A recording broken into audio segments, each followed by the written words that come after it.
Indochino. The first thing I ever heard about the company was that Steve Nash was a spokesperson.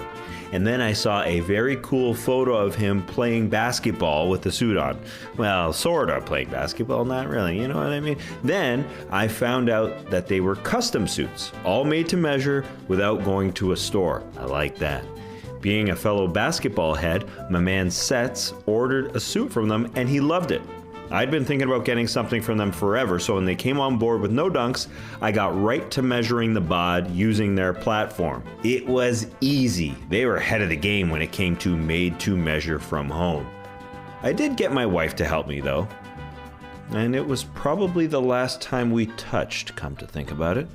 Anyway, everything is customizable and at surprisingly affordable prices.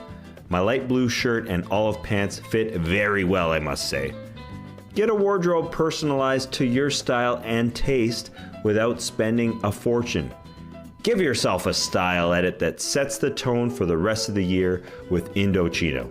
Get $50 off any purchase of $3.99 or more by using promo code NODUNKS at Indochino.com. That's $50 off a purchase of $3.99 or more at INDOCHINO.com, promo code NODUNKS. I'm so fucking stressed out from running my pet lizard's Instagram account. I'm about to have a nervous breakdown. I told my therapist, she said, we'll take a break from your pet lizard's Instagram account. I said, I can't. It's my sole source of income. I have to post a fucking photo of the lizard every day. Every fucking day. 4 or 5 reels with the lizard, playing with him, whipping his arms around in the air, throwing him around. In my little tiny apartment, it smells like lizard piss. I pumped all my money into this fucking lizard. My fans will comment stuff about how the work I'm doing is important, bringing the attention of the lizard community, or bringing the lizard to attention, lizard issues to the forefront. Piece of shit fucking lizard. I hate that fucking lizard.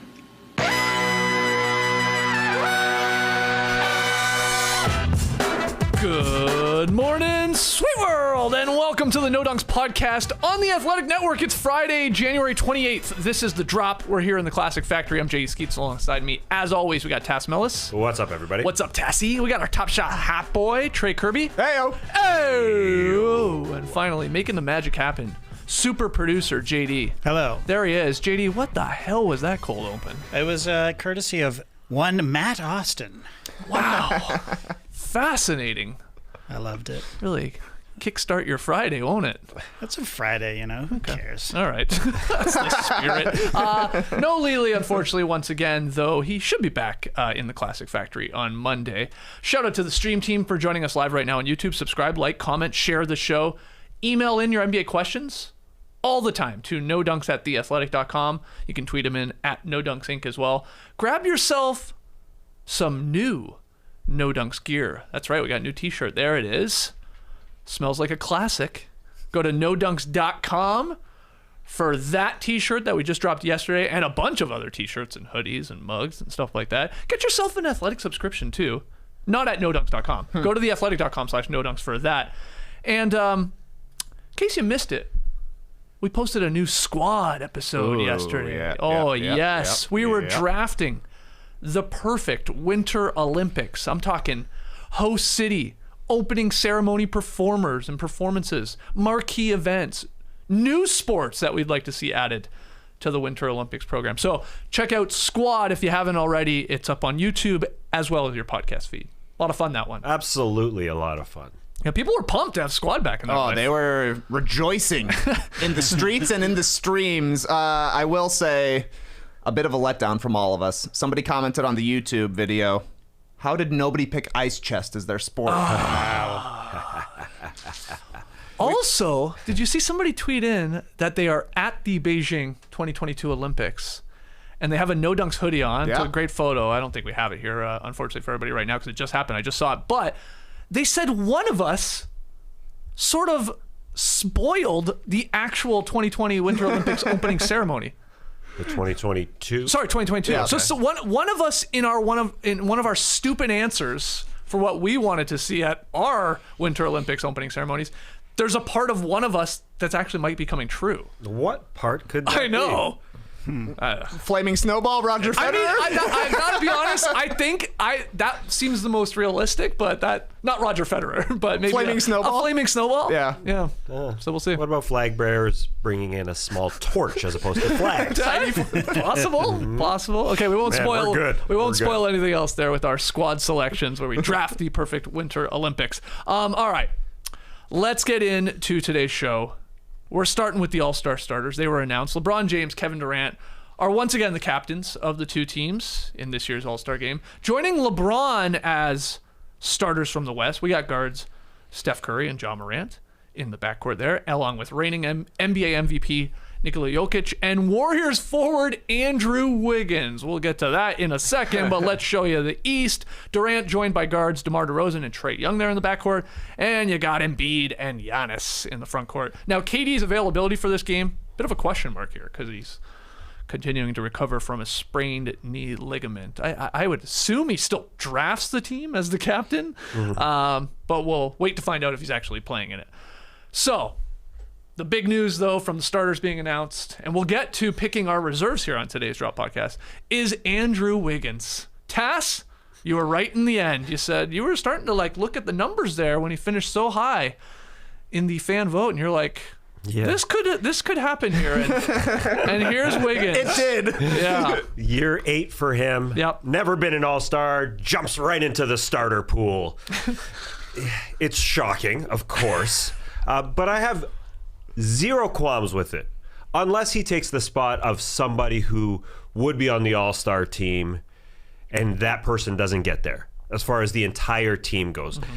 But he's starting because fans want him to, and I would have a big problem with him starting if everyone else who voted, and I'm talking about the media and the players, didn't think he was an all-star, but they do think he's an all-star.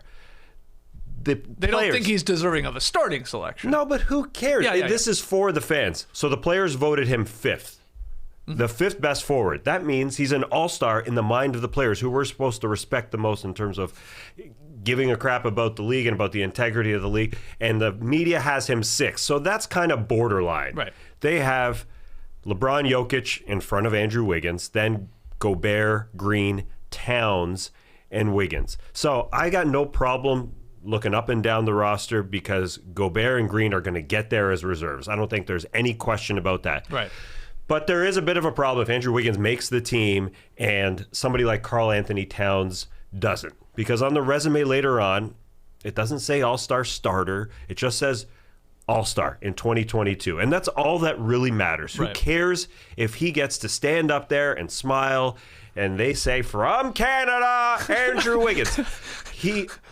According to the media and the players, he's an all-star, so I've got no problem. But when it comes to the end of it, and we'll go through our Western Conference all-star picks a little bit later on, if he takes the spot of somebody deserving, more deserving, I should have thrown that word in first because he is absolutely deserving of being an all-star. Listen, I'm not dense enough to think that he's a better player than Rudy Gobert or Draymond Green. We know that. And I think Karl-Anthony Towns deserves it more. And I think one of these guys is going to get injured anyways, and all those guys are going to be there, and it doesn't really matter, and we'll all be cool with it eventually, but we're all hot in the pants currently, right now, right here, right this second, because Andrew Wiggins is there for the first time, and he's never been there before, and he may have been helped by a Korean pop star getting votes for him. There's Bam story Bam. on Bam Bam. Yeah, That's Bam right. Bam from Got7. Yeah. He of course. he helped them get votes. I mean, Bieber has done the same in the past. But listen, he's 3rd, and then the players voted him 5th. Right. So it's not like he's way down there. I expected the players and the media to vote him way further down. Right. Well, everybody's injured. A lot of injured. This is the injuries perfect year for the Andrew front court Wiggins. players, Paul George, obviously Anthony Davis. Now he's back. We'll get to that game from last night. Of course, no Kawhi Leonard. I'm drawing a blank. I think there's another Zion big is one. out. Sure, yeah. Klay Thompson has been out the whole year. Anthony Davis was voted 14th Right. by the players. So this is the year for Andrew Wiggins to make it because of all those guys. All those injuries play into him making the team. He would have been borderline. Again, we're going to pick our I know reserves. this is where I push back, because if Wiggins doesn't get selected as an All-Star starter last night, do you think it's automatic the coaches are picking him? No, but he'd get I don't there. think so. He'd get there. He's like the 12th or 13th guy on this roster, I think. Yeah, he was our default number 12 when we did the Western Conference reserves not too long ago. So as the guy who's picking Western Conference reserves today, I loved it seeing Wiggins in there because it makes the other 7 reserves super easy. This is not Zaza Pachulia, and that's the thing, right? Like, that's the question. Are we going to change the fan vote? Who knows? But Wiggins is at least has a case as an all-star. This isn't Zaza just going out there setting screens and grabbing 5 rebounds a game. He's a player. Like Tass said, he got some serious votes from other players as well. It's just hilarious that it's Andrew Wiggins. Yeah. Like, it's the funniest possible player that this could happen with. Yep. We all got to eat Subway today. I mean, yeah, Wiggins Island. Oh my goodness. Did you keep your stock in Wiggins Island? I gotta know. Do you still have your apartment? No, of course I do. Okay, good, because Yes. you're gonna be able to flip that if you want for a pretty penny right now, because everybody wants to go to Wiggins Island. It's crazy. I mean, that's the funny part to me. The narrative around this is so weird. Wiggins has had better years, for crying out loud. He's on a good team, more eyeballs, all these votes, of course, from the fans, and Bam Bam, the K-pop star. But it's like, think about it this way: he scores 18 points per game. You know, does little else except play decent defense. He's basically like Chris Middleton. Like Middleton's better. Like, you know, like, it's just funny to think about, like, getting hyped to get Middleton as a starting all-star. Or like Desmond Andrew Wiggins Bane, is for cooler. crying out Andrew loud. Wiggins is cooler. I can't believe mean- it. Andrew Wiggins has a I don't think much. small cool factor. Okay. But my point is, like, these are Desmond Bane-like numbers, Middleton-like numbers. Like, Yeah. these are These are not third blowing guy you away. numbers. Exactly. Yeah, and he's benefited from Klay Thompson being out, for sure. He wouldn't be on the All-Star team if Klay Thompson was healthy all year. Right. This is a special year. It is. It really is, because of Paul George and Zion and Anthony Davis and Kawhi. Even Draymond Green and Rudy Gobert's timing of being out, I think, came into play here a little bit.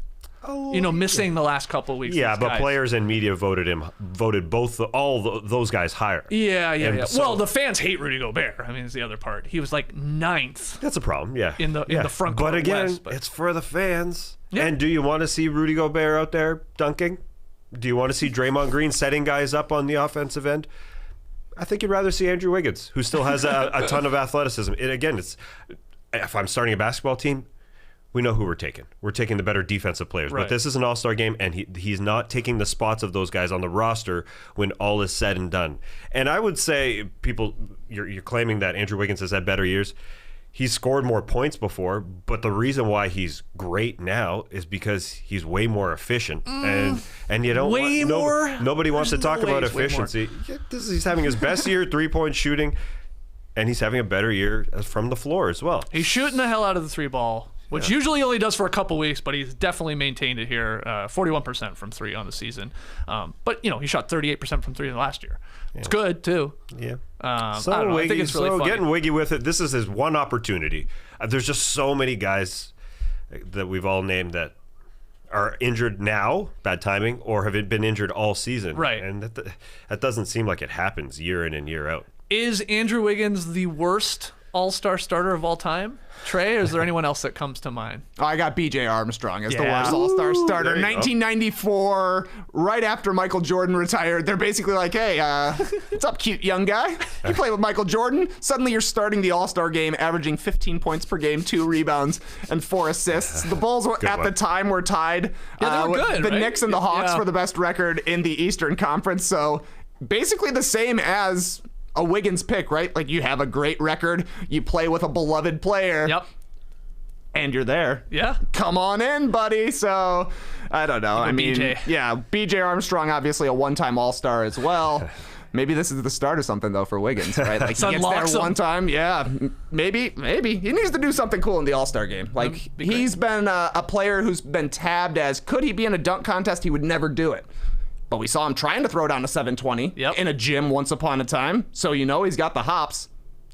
Show people why you're there. Yeah. Show people Yep. why the fans actually wanted to see you. And Twitter is going to love it, even if he tries a 720 and Totally. misses. Right. Right. He's So allowed to in the miss. game, or do you like to see him go in the dunk contest? That could be his, like, you know, thank you. to the fans. Yeah, Well, do it, seriously, yeah. I saw the, It's Wiggins weekend, baby. Yeah, I saw, Back in Cleveland, right. Team that drafted him. full circle. There you go. There you go. Might actually get to play with LeBron. Wild stuff. That's people are saying is LeBron going to draft him to his team, and will he use his first pick on Andrew Wiggins? Because we know how serious LeBron takes drafting He's good. his All-Star team. Yeah, he hasn't lost to this point. KD's even talking about like I got to do a better job of drafting my team this year. So it'll be interesting. Will Wiggins be the last selection? Because they have to pick from the starters first. Or will LeBron or KD surprise us here, Taz? Yeah, I love it. Yeah, LeBron, fun. officially didn't want to go to Cleveland with Andrew Wiggins there as a young guy in Right. 2014. He got the acceptance of Kevin Love coming over, so then he was ready to go play with Kevin Love and Kyrie Irving. But now, yeah, I think LeBron likes to right some wrongs, reverse things around. So sure, you don't leave him as the last draft pick, I don't think. That'll be fascinating to see. It might be. Just to go back to that question, because I don't think it's true. Is Wiggins the worst All-Star game starter of all time? I love the B.J. Armstrong pick. good pick. A couple other ones. Dale Davis started an All-Star that's a game crazy for the one, man. Pacers. Like, they were good. He was averaging like 10 and 10, but it's a little different because you had to have a center too. Though, I mean, I think Mourning and Mutombo were in that conference, if I remember That's correctly. right. So that's a weird one, Dale Davis. Another one, AC Green, back in like 89, 90. That's the Lakers bump. They were playing alongside Magic and all that. They had a good record. And he was like, 13 and 8, AC Green and stuff like that. So there are some comparable ones. When it comes to starters, I'm talking just starters here. Don't hit me with a Chris Gatling, okay? He didn't start. Jamal McGlory didn't end up starting he did that not. year. He No. did- Don't you dare hit us with the Chris.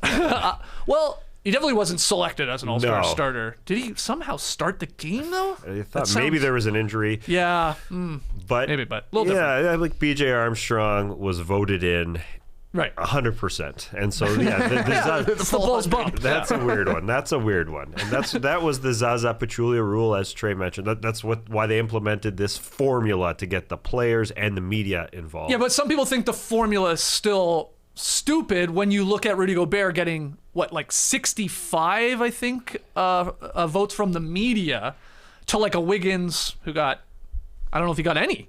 But that's it's But also so it's like it's weighted on a little that's bit. also a Utah thing because Sure. Donovan Mitchell was 9th among guards. Yeah. Donovan Mitchell behind Dejounte Murray, Shai Gilgeous-Alexander, and Anthony Edwards.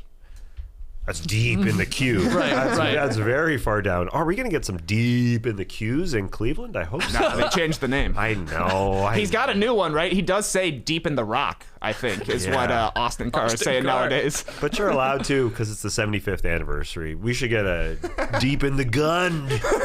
Well, hey, speaking of the Cavs here, I mean, I'm sure you guys have seen this if you're joining us on YouTube.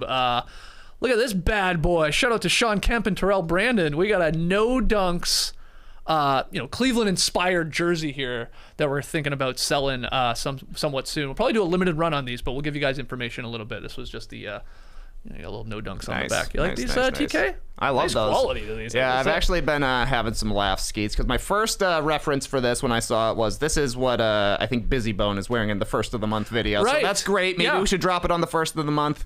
That's nice. The second thing I noticed, though, is that this is the jersey Sean Kemp was wearing for the Cavs. Yep. Which perfectly matches the photo of me with tiny, tiny feet. I'm wearing a picture.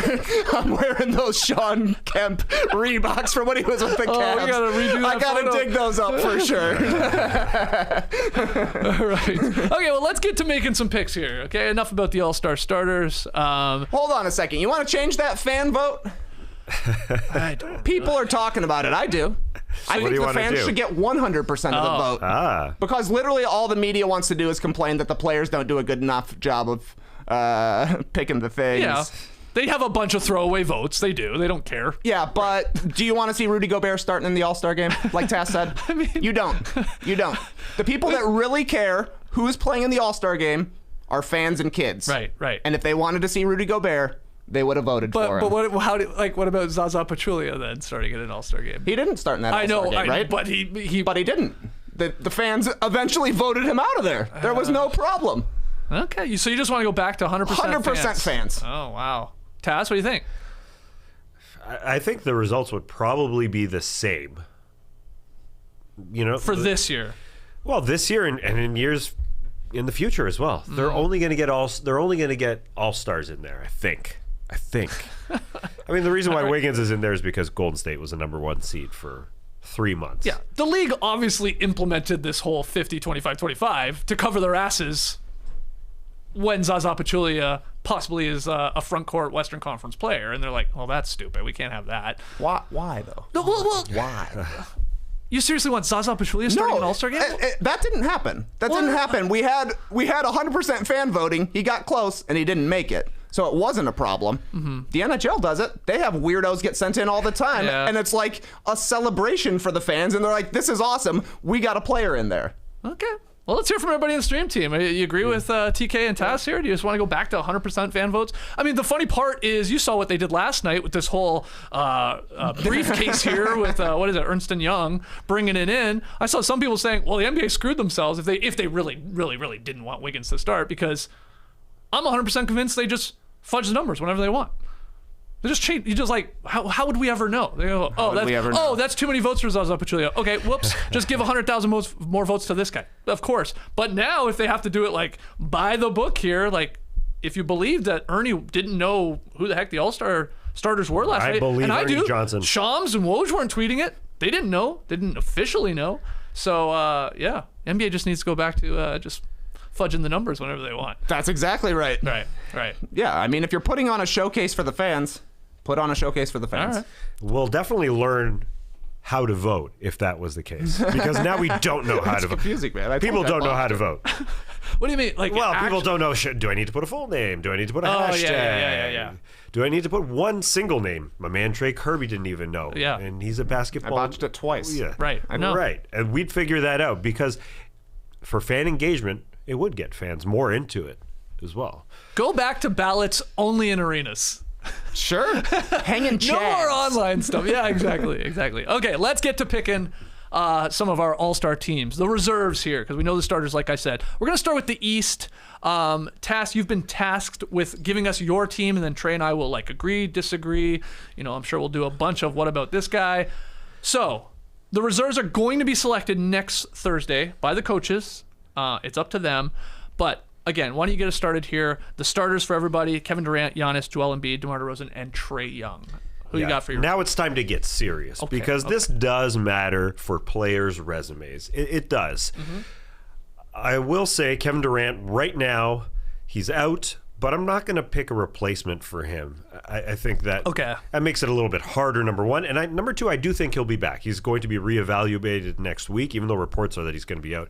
Steve Nash said he'll be reevaluated next week. That means after that, there's still 2 full weeks. Right. And so I think he will pick teams, and he will be on this team. Okay, so we're only picking 7 guys here. We are not assuming that, like, Tatum, because I think he was next in the fan vote, would be starting, let's say, if he's on the squad. I guess that's what the case what they do, would be. I think. Yeah.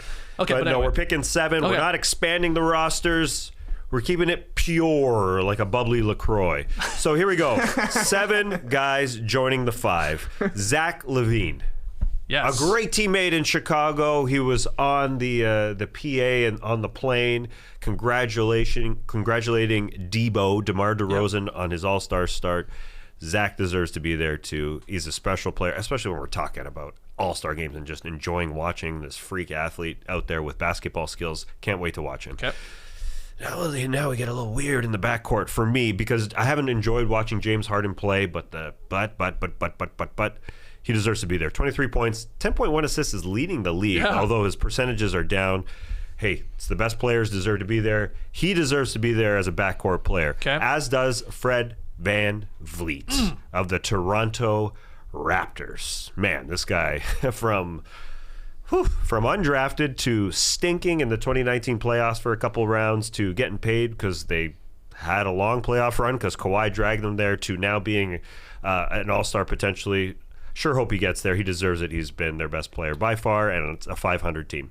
Yeah, he was getting some votes, you saw, from media members when they were selecting their teams to start the All-Star game, as was Zach LaVine, of course. So it's feeling like those 2 guys are going to be there, I think. Yeah. And I do think, sort of as I name one guy essentially from each of these Eastern Conference teams, I think the fact that everyone is sort of around 500, we've got like 1 to 6 within a couple games of each other, And even Trae Young, who's an all-star starter, his team is only 3 games under 500. I think that helps more teams get representation and less of teams have a bunch of guys like the Miami Heat, who are up at number 1 in the standings, but but they do it by committee, and so they only have one representative. It's Jimmy Butler for me. Yep.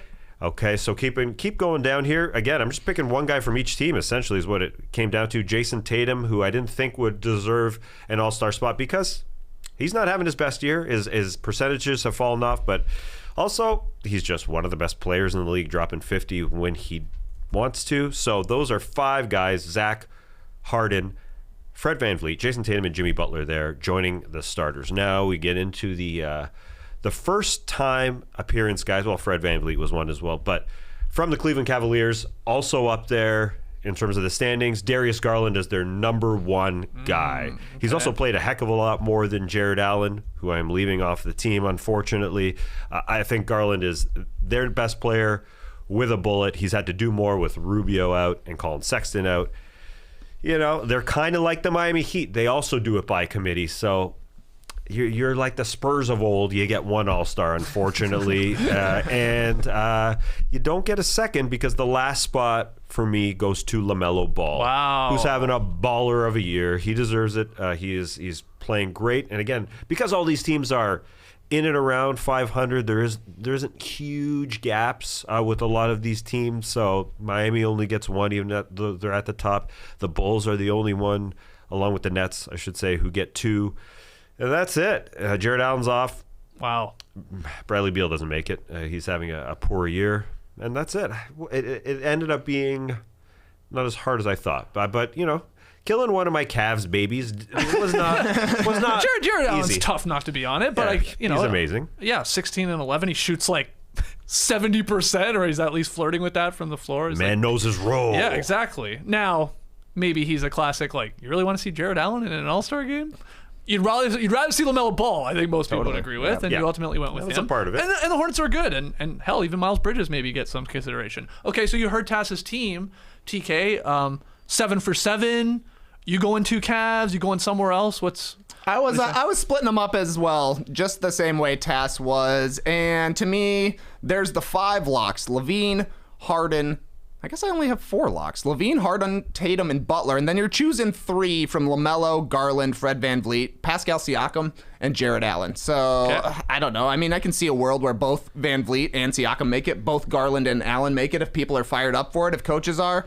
I got LaMelo in for sure. That's a guy I want to see in every All-Star game, if I'm being quite honest. And then I think I'm going Garland over Allen as well. And if you're not worried about position stuff, then I would take Fred VanVleet over Siakam as well. But I can see it going the other way. Siakam's kind of been the man for the Raptors recently. And if you look at per 36s and all these math numbers out there, you can convince yourself that Siakam has been the guy for the Raptors, just like Fred VanVleet has. And maybe, honestly, VanVleet would like to get a rest. The guy's leading the league in minutes. Now we're going to go send him to play another game that doesn't even matter. So give me LaVine, Harden, LaMelo, Fred VanVleet, Tatum, Butler. I'm going Garland over Allen. Just 2 big guys for me. Okay. So, yeah. Yeah. It's weird. We don't really, I heard Zach Lowe talk about this on his podcast. I don't think anybody truly knows how the coaches are supposed to fill out their reserves. Like is it, X amount of backcourt and then X amount of front court and then a couple wild cards? Because that's how it used to be. But then he says now that it's just pick whoever you want. Don't worry about it. And I bring that up because if the coaches don't care about having 1, 2 bigs, then I see Jared Allen getting squeezed. But if they do, then he's probably in there. And again, deserving of an all-star spot. I actually have him in there. I have LaMelo not making it, and I don't feel great about it because I have 2 Cavs in there, in Jared Allen and Darius Garland. And otherwise, I agree with all of your picks. Jimmy is a lock. Tatum is he's a lock. He is, sure, not efficient, but he's also good timing with him. He really has turned it on, and the Celtics have gotten better over the last couple weeks. So, he's just an all-star. And then, like you guys said, the Harden and LaVines. Yep, I have Fred VanVleet. But it just came down to I went with 2 Cavs. And I guess a small part of me is can't have 6 point guards, can we? Of course you can. It's a stupid, pointless game. But, let's give the big guys a little bit of love. So I'll put Jared Allen ultimately in there. No second Bucks player. Yeah. Drew Holiday Or, Chris Middleton, of course. I think Drew may be a little bit above him right now this season. Sounds like he didn't give that too much thought of getting another Milwaukee player. No, they just haven't had overwhelmingly good seasons. And the fact is, the Bucks are in the glut. They didn't separate themselves in the standings. So if they're 5 games clear of everyone, then you're probably okay. They should have a second representative. So you look at it that way, yeah? I wouldn't go that far. I want the deserving players. Drew Holiday was injured for a good chunk. So was Chris Middleton, and I know a lot of guys are, but. Yeah, I took the best player from the teams that are within 2 games of each other. Miami is only 2 games up on the Milwaukee Bucks, so from 1 through 6. So yeah, the Heat also don't get 2 players. I take that into account to some degree, and I take everything into account. I even take those per 36 numbers. No, I don't. The Charlotte Hornets though are 5 games above 500. Yeah, they are having a winning season, which is far better. Yeah, far better. It's better than the Celtics. It's better than the Raptors. And so, yeah, I think the Hornets should get one. That was part of it as well. Any other what about this guys? I brought up the Bucks players. Siakam was thrown in there. Miles Bridges, talking about the Hornets. If you don't have him in there and you go LaMelo as your Hornets representative. Sabonis on a shitty Pacers team obviously has great stats, but he is not going to be making this team, I don't think. And the only other name I have is Tyler Hero, who's played really, really well for the Heat. But I think they are going to be just a one-guy representative there from Jimmy Butler. That's reasonable to think about the number 1 seed and having a second guy on there in Tyler Hero. He would be the one with Lowry out for a good chunk of it. Bam Adebayo, same thing.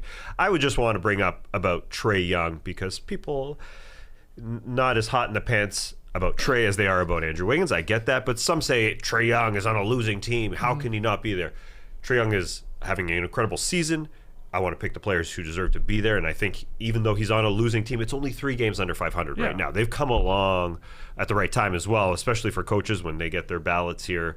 We don't know how they pick, but if Trae Young wasn't a starter, I still think they would pick him. It's pretty close to 500, and so he's just deserving. He's deserving, and that factored a little bit more than the standings for me. Okay. And this year, especially with so many guys out, standings really close.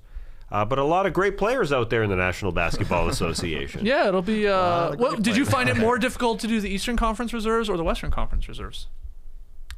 Oh, Eastern Conference for sure. Yeah. I think Western Conference, there's 7 guys that everybody's going to have on their list. I think so too. Wiggins made it easier. Wiggins, he's a game saver. Yeah. So our East All-Star reserves, just to recap this for everyone, we agreed on 6 of them. It was Harden, it was Zach LaVine, Fred VanVleet, Darius Garland, Jimmy Butler, Jason Tatum. And you guys, correct me if I'm wrong, went with LaMelo Ball. Correct. And I went with 2 Cavs. I can't believe it. I went with the big guy. I went with the Fro in Jared Allen. Let's hear from everybody out there. Agree, disagree? Let's hear your picks. Drop them in the YouTube comments. Tweet them in at NoDunksInc. And, of course, let us know where you live on Andrew Wiggins Island as well. I want to know, are you down by the water? Are you close to the Subway sandwich shop?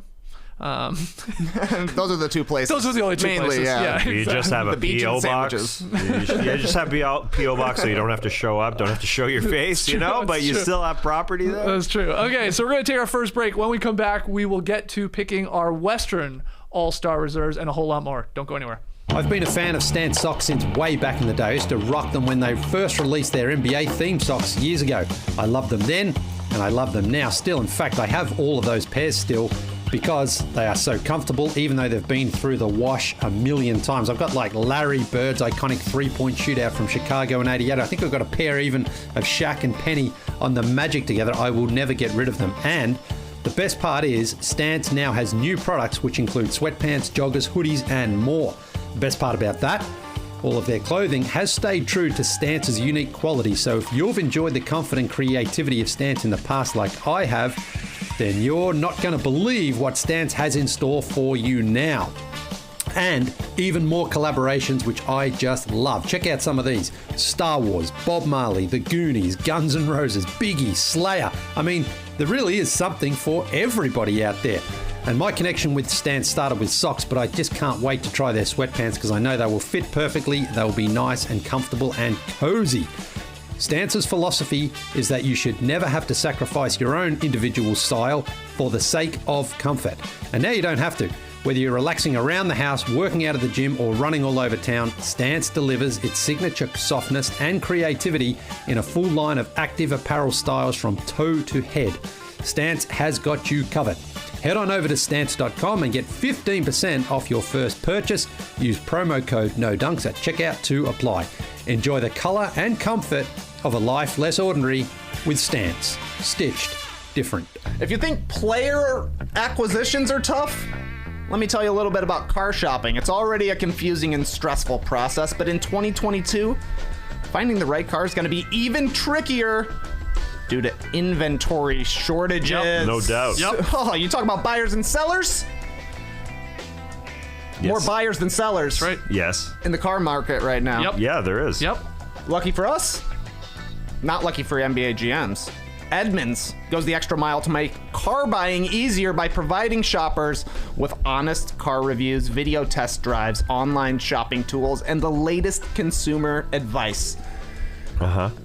Is Basketball Reference kind of like the Edmunds of the NBA? You know, you can go. You love Basketball Reference. Go ahead. You can go and filter things. I think that's a your great research? comparison. Yeah. Yeah, you just a lot of info.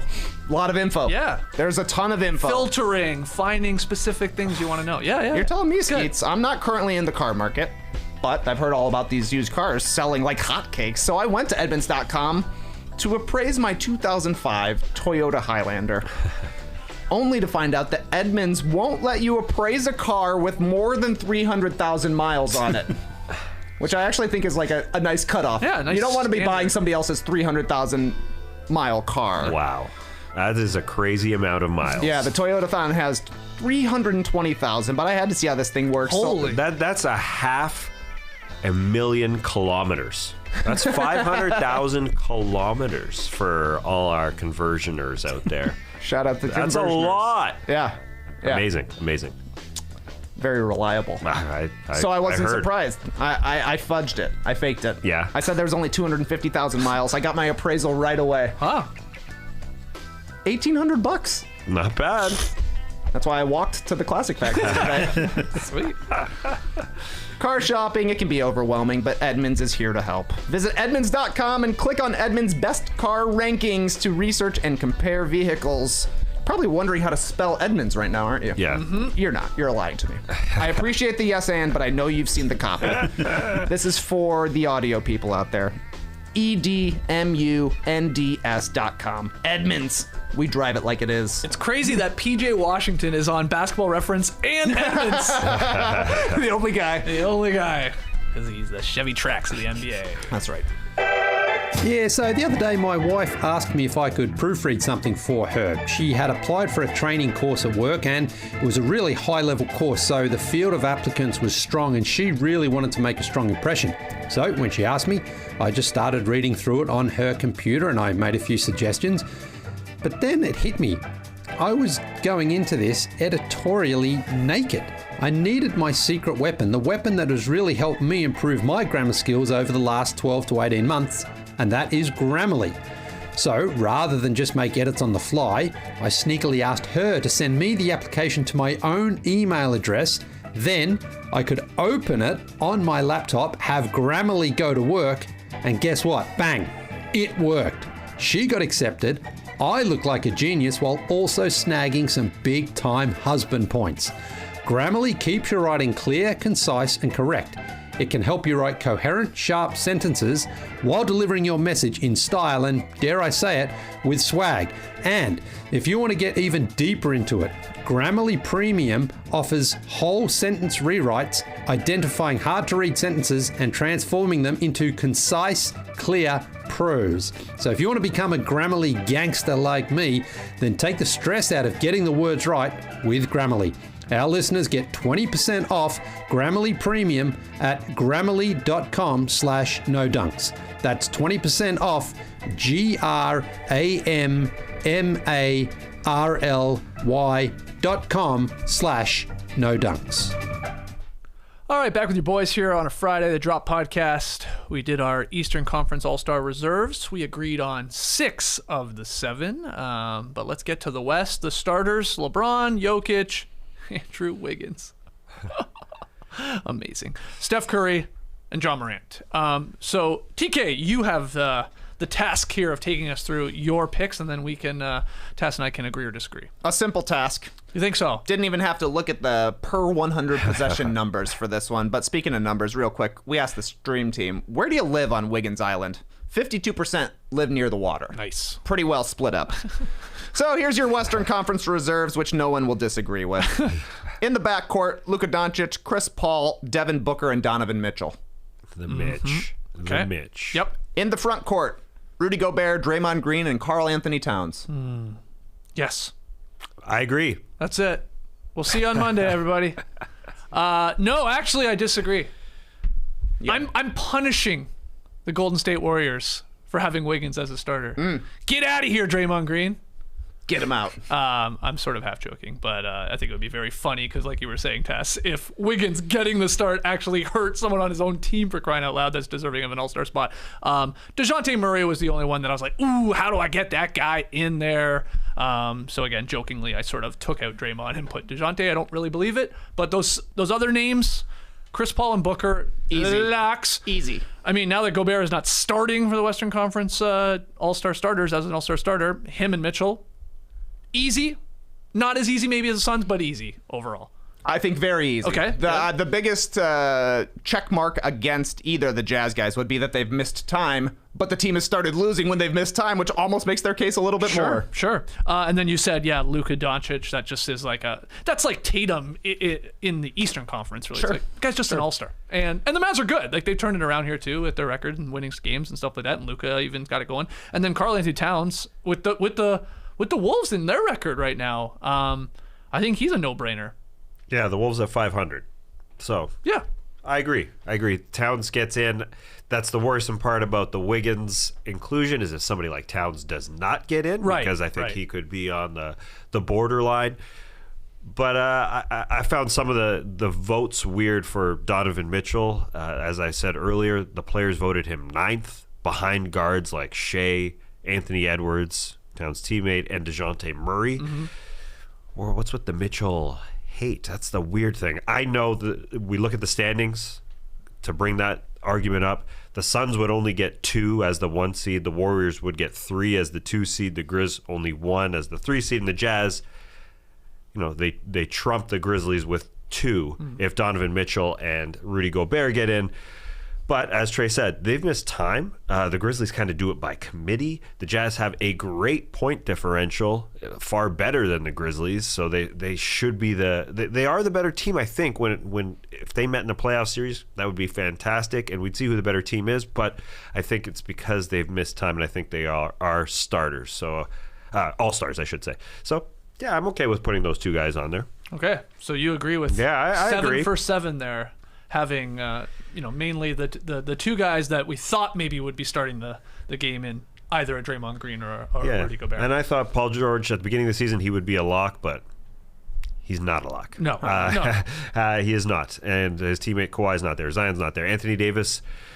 That one's interesting. I looks- heard Kevin Pelton making the case that he should still be an all-star because he's just better than a lot. Because of these he's guys. Anthony Davis. Yeah. That's basically what it came down to. He's missed a lot of time, but he's been Anthony Davis-ish when he's out there. He hasn't been Bubble Davis is kind of what the comparison has been to, which I think is fair. Anthony Davis has just missed time, I think is the reason he's not going to. If he misses the All-Star game, that would be why. The guy I did want to make a case for, couldn't really do it. Jaren Jackson Jr. He is having a solid season. Right. I think he's second in the league in blocks right now. He makes a lot of threes, but not a great percentage. And as he's played better, the Grizzlies have gotten better as well, but I think that's a really tough sell. I mean, Kenny Smith called him Jared Jeffries last night, so not feeling great for JJJ's chances here. No. That's In the weird. future. In the future, He's got an sure. all-star or 2 in him, I think. And that's weird because Kenny he played in the era where his dad played. Where good point. So you should know his son.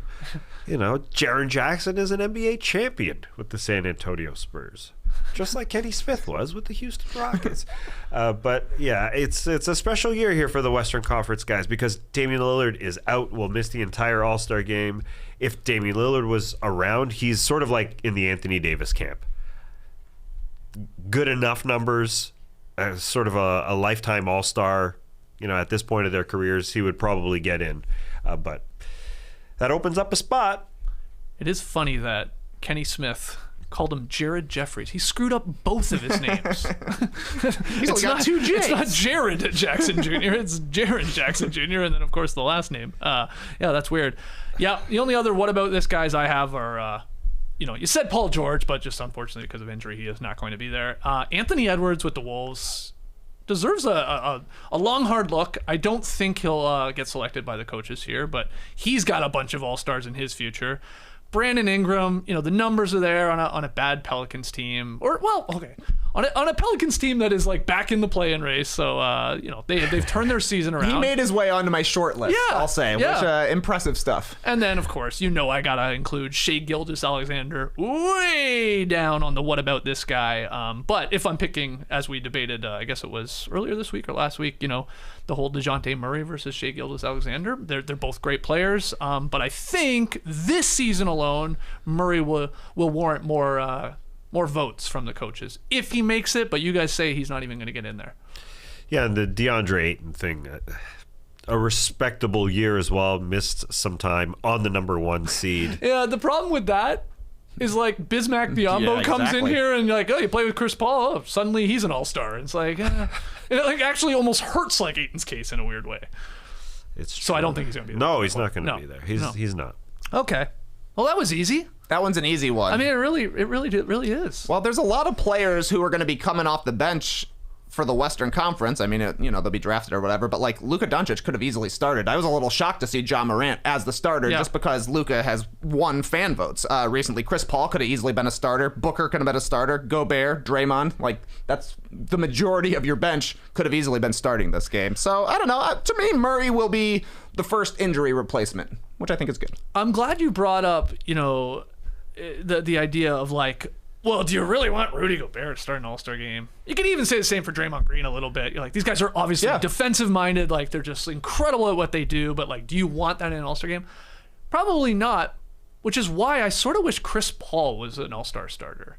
Like, take Wiggins out and then just go with 3 guards. Absolutely. Curry, Morant, Chris Paul. That's fantastic with obviously Jokic and LeBron. Like, they're not even playing on the same team as it is anyway because we do the damn draft. So I think I would have really preferred that over even a Gobert or Draymond like starting over Wiggins. You think Wiggins should offer up his spot to somebody? Ooh, he won't. I don't think he will, being a first-time All-Star, but... To Dre, even? I don't think Draymond's going to play. Yeah, he won't be back.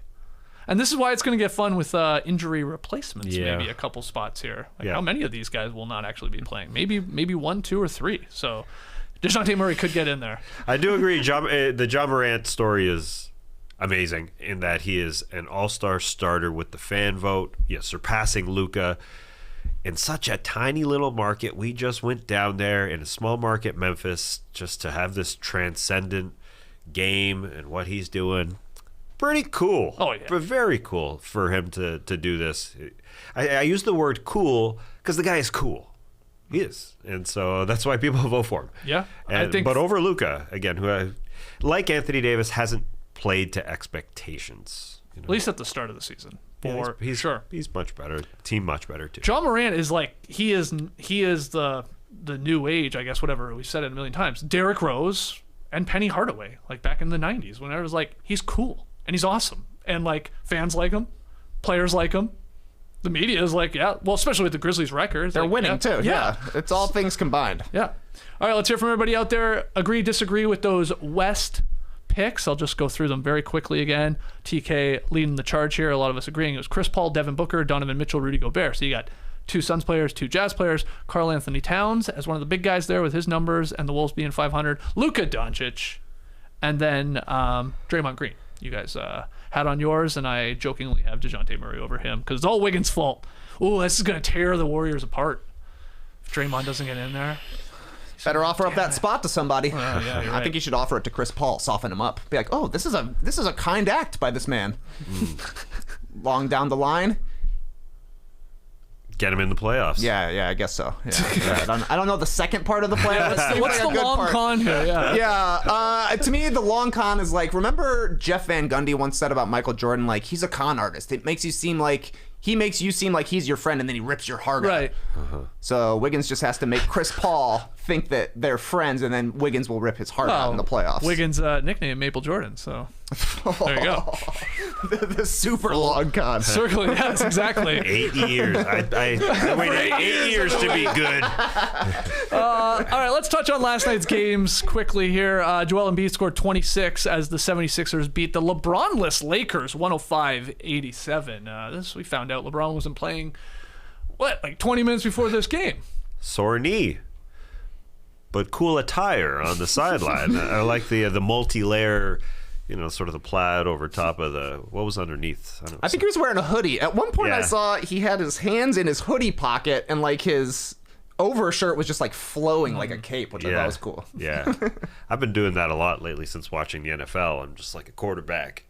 Putting the hands in the hoodie, just staying warm. Yep. It's chilly down here. Yeah, like I'm Josh Allen or Jimmy Garoppolo, not on the field. Because Jimmy doesn't score touchdowns, but he's in the conference championship. That's crazy. Anyways, Joel Embiid, we always talk about his scoring. He's so talented. He was setting guys up in this game. Obviously, the Lakers running guys at him. And I just, watching that was very cool. He couldn't shoot. He missed all 5 of his threes. He was able to just float in the lane. When a guy like Anthony Davis is on him, who was good defensively, he's trying to body him. And so Joel Embiid decides, okay, what's my counter? Well, I'm just going to use my dexterity, my footwork to be able to just Euro step slowly. He's so in control of his footwork and be able to read, because he's giving himself an extra second or two to be able to read the defense. So he was great, setting guys up, not just the scoring, because he couldn't shoot, missed from the free throw line a ton, but that was enough. And the Lakers are not good enough. Anthony Davis when their best player was out. Oh, yeah, he looked great. He looked great. Yeah. That was surprising. It was a fun little battle there. It was a nice stretch where it was AD like going at Embiid, and they just sort of giving it to each other on both ends. It's like, ooh, this is some NBA catnip here. If you like the big guys, these guys are awesome. But yeah, the Sixers definitely got more help, or Embiid got more help from his guys. Tobias Harris, by the way, is on fire recently. I mean, he's like Andrew Wiggins out there, guys. He's averaging 20, 7, and 4, shooting 52% from the floor and 54% from 3 over his last 5 games. And you see how important it is to have like the secondary scorer alongside an Embiid. If they're going to double him, somebody's got to hit a shot. Somebody's got to be aggressive. And Tobias Harris can do this. He just does it for stretches. Yeah, and if you were Daryl Morey, you would say, hey, late January, early February, that is the best time for a Tobias Harris hot streak, because, hey, Kings, you want a little Toby Harry in your life? Maybe you do. We shall see. But I was most encouraged with Anthony Davis. 31 points on 21 shots. The jumper wasn't great, but he was living in the lane, and like you're saying, he was playing some solid defense. Yeah. And Embiid, especially compared to what we've seen Embiid be doing, more points than minutes for like 5 straight games or something like that. So a bummer for the Lakers to go a game under 500. Just kind of feels like what they're going to be this season, especially if LeBron is going to miss time like this. That was strange to me to see like a LeBron day of this guy's out. You'll see it ahead of time, like, LeBron's going to take a couple of weeks, or, we know he's going to be out this next game, but like a last second, that was strange. The Lakers aren't good enough to win without LeBron, especially against a quality team like the Sixers, but feels like Anthony Davis is going to be raring up coming into the second half of the season. Yeah, some weird incidences last night. We had some 76ers fans ejected that were sort of like sitting courtside area. They were confronted by Melo because they were obviously going at him, and they crossed a line in Melo's mind, and obviously then the referees and security's mind. I guess they fact-checked what the hell they were saying to him, and they gone. So that's happened again in Philadelphia. Haven't we gone through that before there? I guess we do. I know this comes up every once in a while at multiple arenas, but they got tossed, these guys. And then the other thing was, did you see the Sixers spelled Hall of Famer Julius Erving's name wrong on the Jumbotron when they were showing him on Celebrity Watch there? Yeah. Did they go with the I? They went with the I. They went with the Kyrie. Uh-huh. Yeah, that's rough. I mean, as people were pointing out, just look up in the rafters, and his jersey's right there, and just do a quick check on that. It's okay. It happens. Just go with Dr. J if you don't. yeah, that's right. That's how you can play it safe. You're right. Yeah, and it's not J-A-Y. It's just a J. Just the J. Anything else from this game? Yeah. Nah, LeBron should be back tonight, I hope, against the Hornets on national TV. That's gonna pop. The gold on the teal in you like Charlotte. Ooh wee! It's gonna be pretty on that floor. The other game from last night, the Splash Brothers shoot the Warriors past the Wolves, 124 to 115. TK. Well, I guess the good news is that Steph Curry doesn't suck anymore. No, it's nice. Thought he was going to be a 20% three-point shooter for the rest of his career, but I guess he's back. 6 of 10 last night. He was hitting his classic Steph pull-ups and just felt like Steph Curry all over again. Klay Thompson, 5 of 9 from 3. He's still been better at home so far this season. Maybe it's because he's taken a boat to the games. I don't know, but he's 46% in the Chase Center, 26% on the road. I'm not exactly sure about Andrew Wiggins' splash status. Cousin, second cousin, stepbrother. Like, what is he? A Canadian cousin. Yeah. Oh, Canadian cousin. Okay. It's that cousin you never see that lives up in Canada. Yeah, okay. Well, he went 5 of 8 from downtown. Yeah. Jordan Poole went 3 for 4. Meanwhile, the Timberwolves went 10 for 44.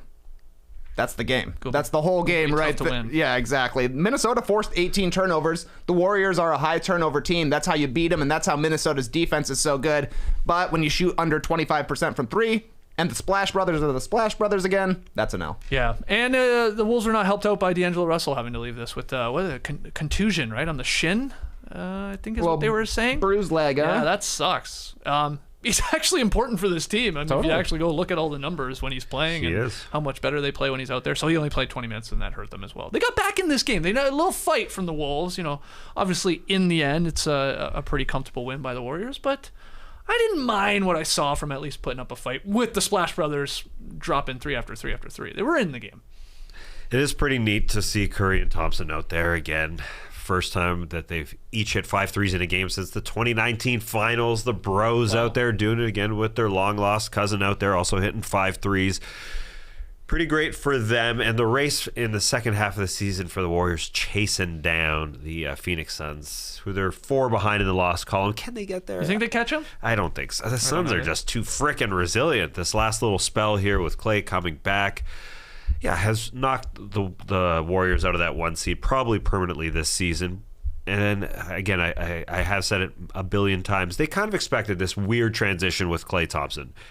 And it's thrown them off their games, which it's understandable. The Phoenix Suns have not had to go through this, and so it's an excuse, but it's a great thing for the Suns to have home court advantage. Sorry, I'm looking way ahead, but I think the Suns. What are you looking at? Well, I'm looking at the playoffs. Yeah, In the binoculars, it's 2.5 months away where they start the playoffs. But the Suns won home court advantage because the Warriors are so good in the Chase Center. They're so good. But by far and away the top 2 teams in the Western Conference, and it's good for the Suns to have home court advantage when it comes to it. Okay, bye. Got a little news here with one of the Warriors players. Draymond Green has received an exclusive multi-year agreement to join Turner Sports as an active player. He's going to make appearances with the networks inside the NBA program, among other content opportunities with Turner Sports and Bleacher Report. So Turner Sports locking up Draymond Green while he's still playing. It's like Candace Parker's situation here.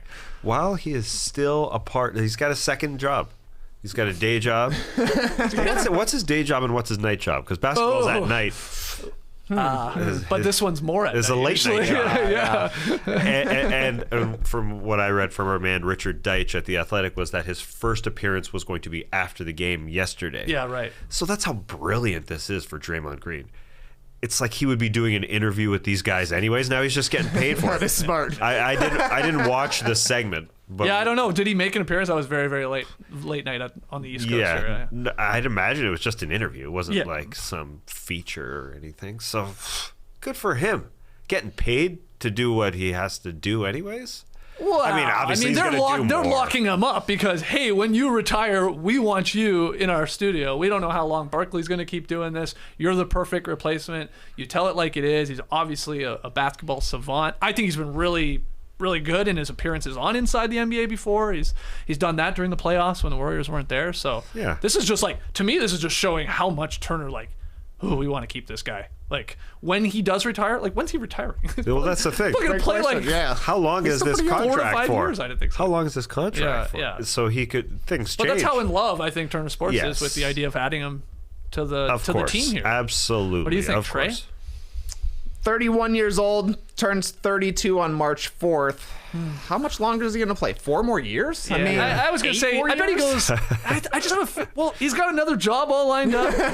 It's easier than playing, 82 games, grueling NBA games. Interesting. Put me down that he's gone when he's 35.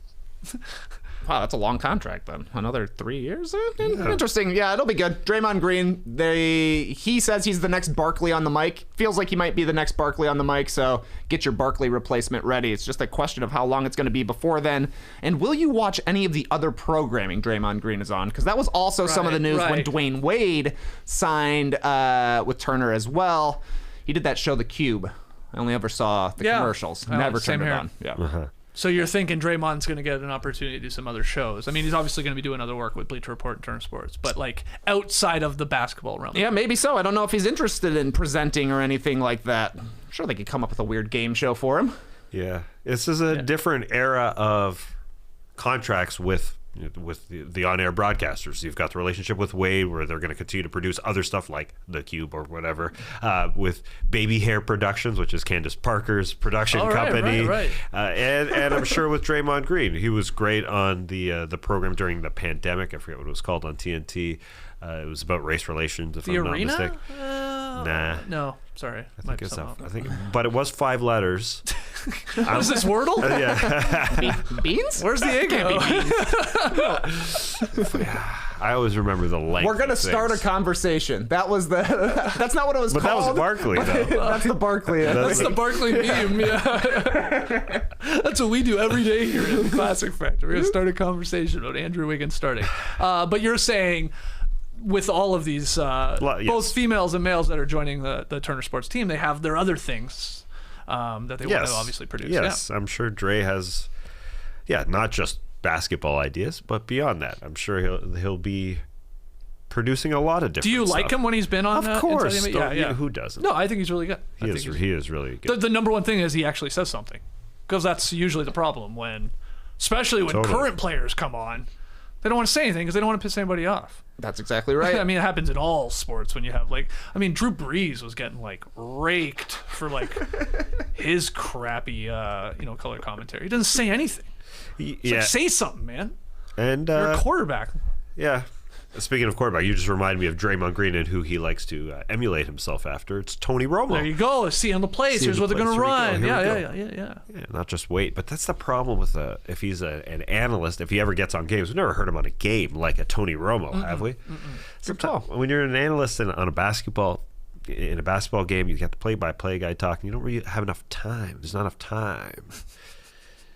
You got to change the broadcast. There isn't time like football where you got to wait for, you've got 45 seconds before the next play. During a game, yes, but halftime, you mean Kenny goes over to the big board? Yeah. I mean, Romo calls it out even before the play, so maybe Draymond can do that. They should mic him up for every game that he plays on TNT. He should have to wear the in-game mic and give commentary during the game. That'd be awesome. You want to be a player who's a current broadcaster? That's the way to do it. That's some serious insight right there. Well, start even with the All-Star game. Exactly, mic him up sure. And, be talking to him throughout the game. Yeah. Didn't they do that? Probably they will. did that in the baseball. Not even All-Star game. They do that in baseball games, right? Don't they go out to the guy and left field? Right. They're and they fly balls out there. Yeah. I guess it's a slow-moving game. You can just talk to the broadcast while you're playing left field. That's crazy. Yeah, there's a pitch that happens. The left fielder has to do hold on, one step. Okay, yeah, I can keep talking now. Yeah. There's lots of time. 2 out. All right, we're gonna take our second time out. Second time out here. I'll take our second break. When we come back, Tass has tweet of the night. We got pick'em results, and we got some rapid fire fun. Don't go anywhere. If you want to stick to your weight loss resolution, portion control is absolutely essential. Lee Ellis, if he was here, he loves talking about portion control. Mm-hmm. He's always telling his kids, you only need 1 or 2. I think he actually didn't allow his kids to have more than 3 pieces of candy at Halloween, if I'm not mistaken. Yeah, Sounds right. Yeah, just 1 or 2. You don't need more than 1 or 2. That's what it you remember those beaver nuggets we had here on No Dunks? He was talking about us and our bag of beaver nuggets while we were driving from Memphis, and he was concerned. The 4 of you guys, okay, you don't need to eat all of the beaver nuggets. Right. Hey, and I know what you're thinking. Do beaver nuggets give off a distinct old man smell?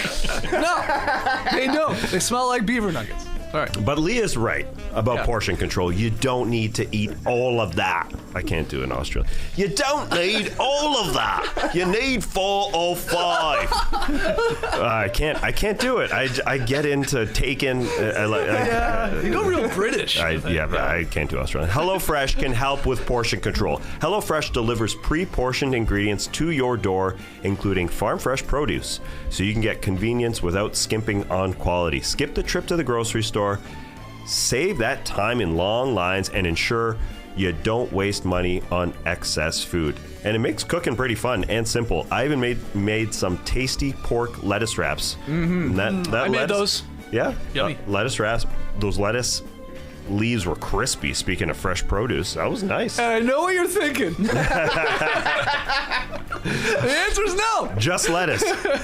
They smell totally normal. Yeah, they're made of lettuce. Who knew? And Danielle was proud of me when I made those lettuce pork wraps. So that felt great. Wow. I was done. That was my one meal done cooking. Finish on top. Yeah. You get choices with HelloFresh. HelloFresh offers 50 menu and market items to choose from every week, including veggie, calorie-smart, family-friendly, and gourmet options. Don't forget dessert either. I'm talking portion control, but that's how you save room for dessert. Satisfy your sweet tooth with seasonal limited-time goodies like Dunkaroos cookie dough. That sounds good. Or Vanilla Delight cheesecake. Go to HelloFresh.com/NoDunks16 and use code NoDunks16 for up to 16 free meals and 3 free gifts. That's HelloFresh.com/NoDunk16 and use code NoDunk16 for up to 16 free meals and 3 free gifts. They said repeat that, so I tried to do it in the exact same tone. Anyways, HelloFresh, America's #1 meal kit. I got hit with a Happy New Year's this weekend. Oh. January 22nd. Yeah, come on. January I don't know 22nd. about that. That's 3 weeks in. I went to play tennis with a buddy, walked on the court, hadn't seen him yet in 2022. Mm-hmm. First thing he says, Happy New Year. Mm-hmm. I responded the only way I knew how. New year, new eggs. Yeah. Started hitting eggs out on the tennis court. New eggs. Oh, it's tough to play with eggs, man. Yeah. Soft touch. Crack. Just like that. Now with these eggs. Just Egg is a cholesterol-free plant-based egg that has about the same protein as a chicken egg and less saturated fat. Plus, Just Egg is packed with cholesterol-lowering polyunsaturated fat. Chicken eggs wish they were this healthy. Those dumb chicken eggs. You stupid fools. You wish you were this healthy, don't ya? You know what my favorite Just Egg brag is, though? What? Just Egg will give you the most decadent quiches of your life. Yeah, can't say that with a straight face. Sounds like a Rick Ross lyric to me. Decadent quiches in stores now. And so are Just Eggs. So if you want the fluffiest scrambles, the easiest egg sandwiches, the most decadent quiches of your life, try Just Egg today. Just Egg. Really good eggs. But not. But they are. New year, new eggs. Just Egg, really good eggs. No shells. Quiche, man. Quiche, I don't have enough quiche, but every time you eat a quiche, you're like, I should be eating more of this. I just wish it was a little bit more decadent. That's what I say anytime I have a quiche. Good point. I'm eating some quiche this weekend. What about you guys?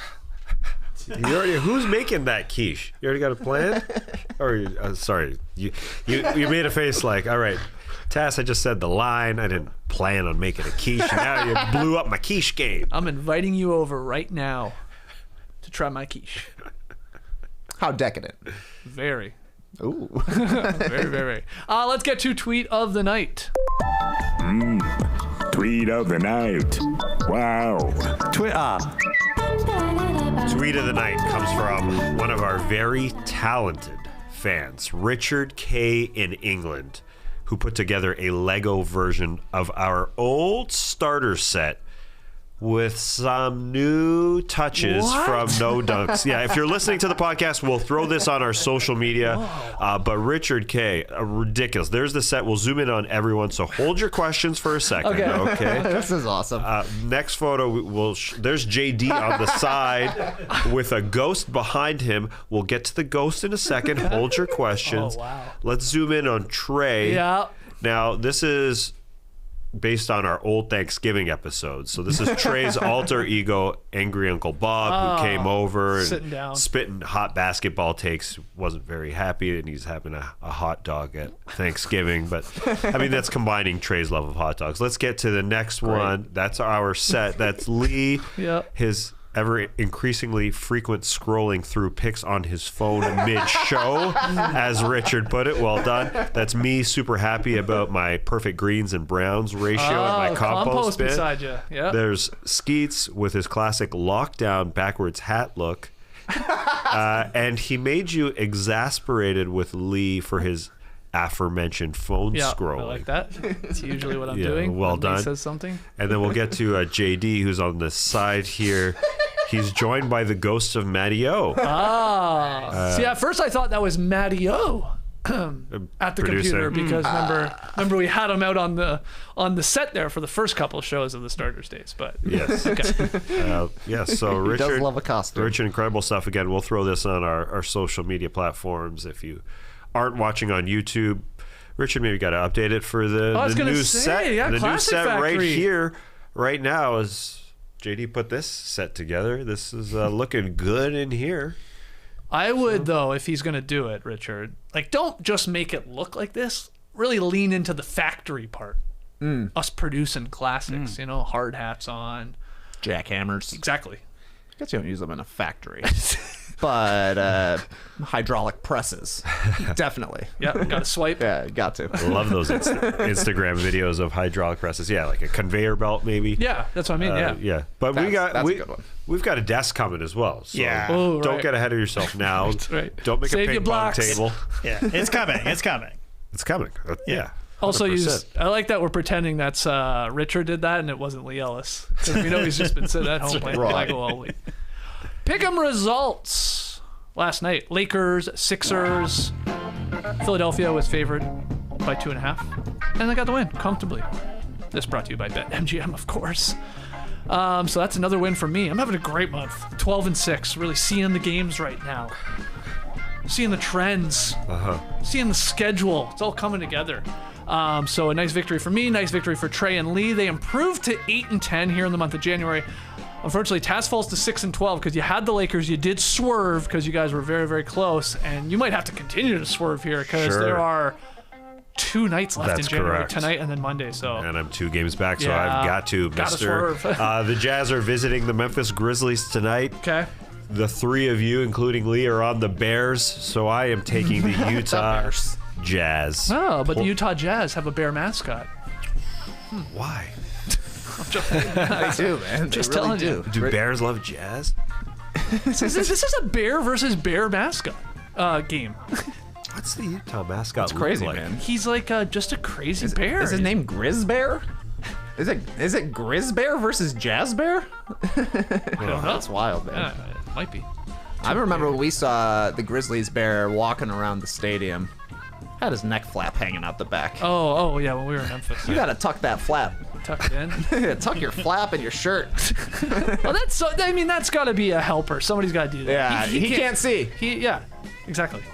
Yeah, he's just called Grizz, while the Grizz, Jazz is okay. called Jazz Bear. Yeah. Yeah. Wow, bear versus bear game. Memphis favored by 3.5. Is that right? That's right, Okay. yeah. Okay. Yeah, So that's you've got right. little points to play with, I got points to play. and you need it, or it's over for you. Yeah. Well, LeBron, I didn't know you were going to sit. Yeah, that's tough. Tough one. I didn't know that. That's tough. I didn't know that. All right. Good luck. Honestly, good luck to Tassie. I hope you pick up that victory, and then we Thanks. have to determine it on Monday night, because it will still be January come Monday. This is a long month. A lot of days in January, it turns out. 85 days. Feels like 32 to me, at least. Wild. Let's end this Drop Podcast with some rapid fire fun. What do you say, gentlemen? I got some questions for you guys. Former NBA star Lamar Odom has announced that he will be part of the cast for the upcoming season of Celebrity Big Brother, which starts February 2nd. Other notable house guests include NSYNC singer Chris Kirkpatrick, SNL's Chris Kattan, and Real Housewives of Atlanta. I know you like this, Trey. Cynthia Bailey. Big Cynthia fan. Here's the question, though, off of this. If you were in charge of CBS's, or really any other television network's, counter-programming, what show would you run to compete against the Winter Olympics? Because that's what's happening here. Celebrity Big Brother with Lamar Odom to go against the Olympics. That's what they'll be running on CBS. So, Tass, what's your counter-programming? Interesting. So Big Brother, a very long format show, could be on for hours and hours and hours and hours. I'm not going with a particular program. I'm basically... I'm putting on YouTube, essentially. I'm putting on the small corner of YouTube, which are these relaxing dominoes videos. It's like people who put together these elaborate sets, I like those. 15,000 piece dominoes. So they show, the construction, and then it's so satisfying watching them knock them all down. And so it's like a little ASMR a little bit, it's like You like the sound of them? Yeah. Yeah, so that's like counter programming to the Olympics now. Is that success? I mean, really, I'm just putting it on TV because people should watch it. It's a good idea. People like videos. People like videos. So dominoes is what Tass is running. What about you, Trey? Counter programming. I'm going with a video as well. Okay. And I am staying in the CBS family. This is one of your ideas, Skeets. I would love to see the Survivor Challenge Olympics. During the Olympics, we're doing all the best Survivor challenges. We're bringing the best challenge beasts from back in the day. Yeah. Ozzy will be around. Malcolm will be around. Who else you got? Xander. I guess he was doing pretty well so recently. They're Tom not really Westman. playing Survivor. It's literally like, let's just see these challenge beasts go at it. Is that what you're thinking? Yeah, Or is it a maybe- real season of Survivor? I was thinking more of like just the competitive like sport aspect of the challenges, and maybe you're competing for like a gold immunity necklace, a bronze immunity necklace. Okay. Yeah. Okay. I like that. Love it. JD, what about you? Yeah, I'm not overthinking this. Just a happy hour, no dunks happy hour of us just sitting there watching the Olympics. Whoa. Little second screen. Yeah. I mean, don't get excited, fans, because we're not doing that. There's no Watching every event. way. Wow. But it would be kind of fun, I think. Yeah, time zone differences don't really allow it, Well, but we would do it during prime time, the way Big Brother is going up against the primetime Olympics, right? right. Like a highlight. So you're saying That's why you're the we programmer. on CBS you're just seeing us, in theory, just watch Peacock as they air the Olympics, and we're just like, 100%. cool. 100%. All right. We may switch over to the CBC feed every once in a while. Oh, see how the Canadians see are some doing. Canadians in there. Smart. We'll go back and forth. I'm sure Lee would like to see what's happening with the Australians. So. Well, they have Australian Winter Olympians, don't they? Oh yeah, Of course they do. Speed skaters. Yeah, they do. He always talks about that one speed skater that won a gold medal because everybody else fell. No, I mean everybody picked the woman to be the first gold medalist. Oh yes, that's true. He only says that part. Too. Yeah, they picked her. All right, second question here, rapid fire. Well, turns out those hideous All-Star Game jerseys that leaked last week are in fact the real deal. Here they are for everybody joining us on YouTube. Unbelievable. Wow, these are real. These are the jerseys, and we were a little terrified that the leaks were going to be true. Wow, man. Okay, look, just quickly here. The red one, not as bad, but yeah, this gray and the white on, white lettering. It's just lazy. It looks, it's just boring and lazy, and like the logo's too big. Blah blah. Okay, anyway, I want to know off of this, what's the ugliest shirt you own? Well, a few years back, we did an April Fool's show where we had to dress as each other for different segments, if you remember. Yeah, So what I'm saying is, I don't own an ugly shirt, but I put on Lee's shirt. And that thing was ugly! So you were dressed as Lee, and Lee, I think, was dressed as you, right? Because he's got the Henley on there. Yeah, if I do remember correctly, there's 4 segments. So we each took a turn dressing as that's right. one as ourselves, and then one as each of the rest. Forgot about this. Yeah, me too. And then I saw it, and we put some work into this show. An April Fool's Day show? Oh, Yeah. wow. So yeah. And we put some work into this because we redid the graphics. Usually it would be Trey as the quote-unquote newspaper boy, yeah, but yeah. Skeets was I doing was it that doing segment. Yeah. He was wearing a beard. Oh, yeah. I was standing like where Trey would stand and stuff like that. Yeah, I forgot we did that. Yeah. This was a last-minute replacement, though, right? Because they wouldn't allow us to do the thing that we wanted to do. What was the thing we wanted to do? I don't want to say it because we may might do do it it? sometime. Okay. Yeah. Nice. I don't remember. I don't I'm either, glad but we it's did funny. this, though, to see Lee in It's funny. Excuse me, to see Tass in Lee's shirt. It's very funny. Yeah, and Trey was just on the other side of Lee there with Skeet's shirt, which was Little shirt. a little bit smaller little shirt. small. It's tight. tight. Trey fit into it though. Yeah. Okay. Wow. Good stuff. So the ugliest shirt you own is a Lee Yeah, Ellis it's shirt. a dig. I don't even love know. it. I'm not even sure if that's Lee's shirt, but it looks like a Might be. shirt. It looked like one of the ones that from that company that he Yep. all got us all shirts for. short sleeve shirts. Yeah. It wasn't AK Threads, but it had another name. It was like Ico or Yeah. Yeah. It's like leisure wear, like Koi. cruise wear or something. All right. Trey, what's the ugliest shirt you own? I got it for Christmas. I still haven't worn it yet. It's a mock turtleneck. Just a little bit too tight. Just a little. A very slinky fabric, you know? Okay. You know, you guys know about Supima cotton? Not really. It's like, I don't know, it's just like they're like, okay, you got your cotton. You got your super cotton. Yeah. You got your Supima cotton. But it's very slinky and it has like a little shine to it. Okay. So, you know, I was like, here, this will be great. I love to wear a mock turtleneck. I got the neck for it. I'm a size large now, but the large was just a little bit too tight. I'm guaranteed if I wear it on the show, it'll be too tight. I think it'll stretch over time, but I haven't worn it for more than like 3 seconds to really know. But guaranteed, Pitt City. I'll be pit hard. It's also like almost a mustard yellow color, or maybe a little oranger than a mustard yellow, but like a weird color, a weird tight shirt. I think I'll look like a BJ from the Righteous Gemstones. You know that guy? I have a feeling it's gonna look crazy when I wear it. So try it maybe, out. Monday. Okay. I'll be a weekend loser on Monday by wearing this shirt. By wearing the ugliest shirt. Yeah, very ugly. you gotta sleep in it or something to get some hours in and stretch it. Yeah. But speaking of wearing other people's shirts, you could wear my undershirts I used to wear on television that basically had pads in the armpits to soak up sweat. I bought those for a while. They're undershirts with, they're like maxi pads essentially, sewn in. I mean, it was a really good design. Did it work? Did they work? Nah, I just made it wetter. Looking. drip through it. Yeah.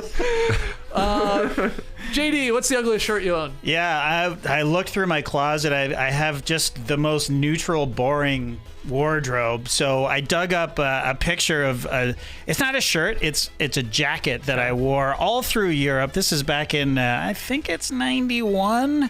So this was like an army surplus. It's basically a tent that I put awesome picture. over my body. Now, here I am standing.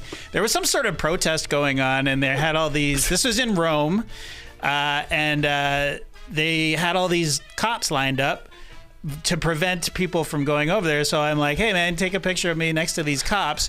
And as you can see, almost all of them turned away as soon as I went over there to pose. But this jacket it's like a tent. It's like I got it from an army surplus store, and I think that those pockets there are supposed to like put, I don't know, supplies, grenades, who knows? Yeah. But they're filled with stuff, and it just looks like saggy boobs on me. Yeah. Awful. And I wore this in like Rome, like the fashion capital of the world, practically. Embarrassing stuff. It's pretty cool you were an architect, though. Traveling out with your plans. Yeah, that was a poster that I bought at the, I believe at the Vatican Museum. Just carrying that thing all the way, like all day. That and a bottle of wine. When in good Rome. times. When in Rome. Yeah. When in Rome. Lee is known for his old photos, pulling them up. But Yeah. JD, you're giving him a run for your yeah. money. Why don't we get some segment? We need a segment going on. JD versus Lee. Slideshow.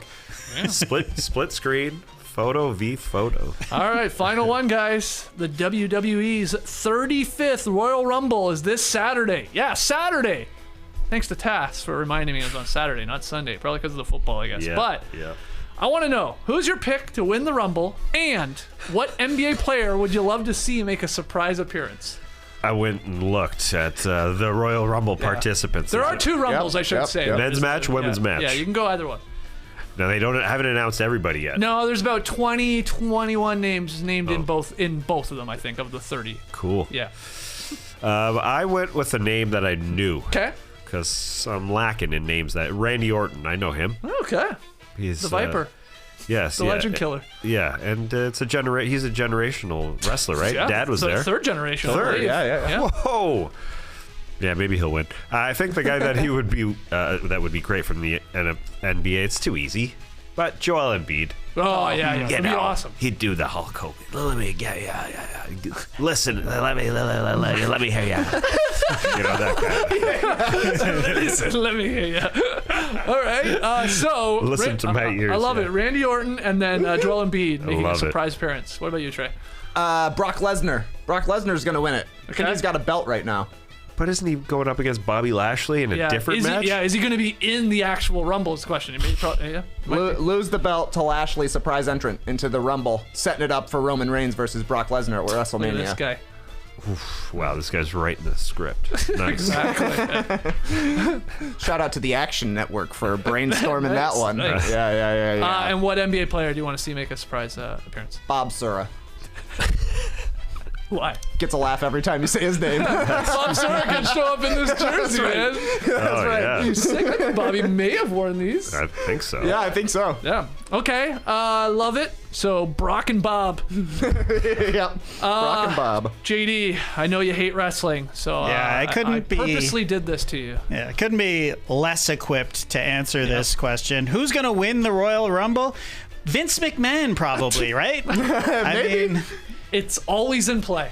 yeah. And also, I know his name, and he's going to make a shit ton of money, so he's winning. That's Right? a good point. He's been in the Rumble before. I don't know if he's ever won. It's been a while, at Did he least get- since he's did- been around. Yeah, he is. How old do you think Vince McMahon is? Who? Late 60s, I'd say. Really? I'm going to say early 70s. 71. 76 years old. Oh, my Vince goodness. McMahon. Yeah. Well, he's winning in life, I guess. I mean, just Google Vince McMahon. Hilarious photos of a jacked Vince McMahon. Oh, it's amazing. He's got some Benoit Benjamins down here in the leg region. It's really incredible. Okay, so you're going Vince. Yeah. And what NBA player do you want? I was going to say Embiid as well. wow, okay. Sorry.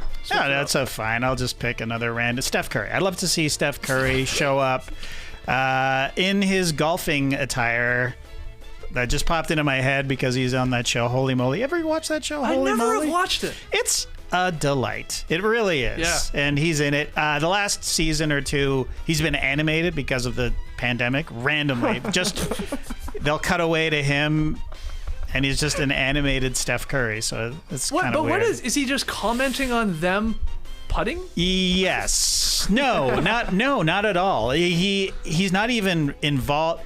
Well, sorry, the first season he was involved, and he would show up, and you would have to beat him in a putt, not a putt, but a wedge. Whenever when you chip something over water, and it was either him or a robot, and you're either What get. are you talking about? I know, it's crazy. Sounds insane. It's a great show.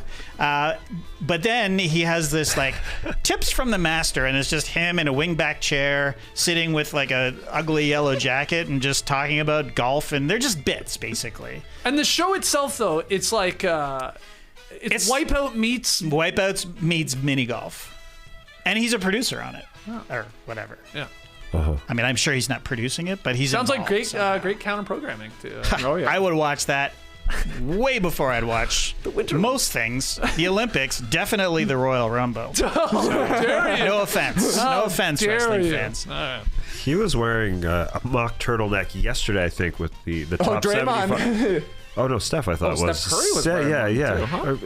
I mean, I don't know if it classifies as a turtleneck, but they're taking photos him and Andrew Wiggins as the starters, Warriors starters, and it was odd because it blended in with his beard. It was almost like he had like a really long beard. Yeah, the photo was wild. Oh, that's rapid fire. Gotta see this neck. That's hopefully another classic edition of the Drop Podcast. But you tell us. Let us know in the YouTube comments. Let us know when it comes to rating and reviewing the show on Apple Podcasts or Spotify. I really appreciate those 5-star reviews. For your boys, help us get up the rankings. But it's up to you. It's in your hands. Come on, that looks like it's painted. Yeah, I mean, this is... Yeah, his beard goes... Yeah, his beard goes. Where does it Look, his beard goes. I'm sure JD's going to love this. Yeah. Look at my computer. Where does the shirt start and the beard end? I think it's pretty tough. If you love this look at a man's turtleneck, make sure to give No Dunks a 5-star review anywhere you can review stuff. I've always wanted to hold that ball. Yeah, it looks cool. That diamond encrusted ball. How heavy is it?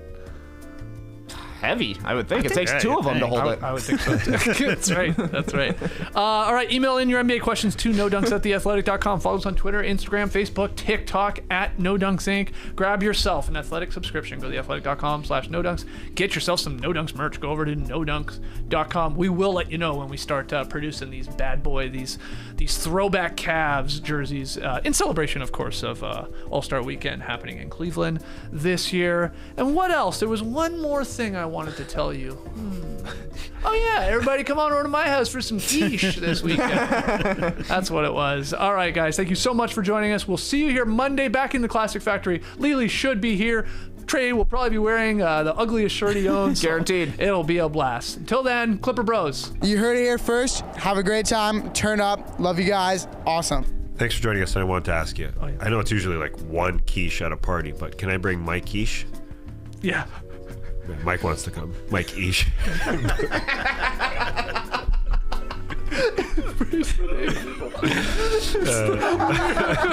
It's such a strange joke.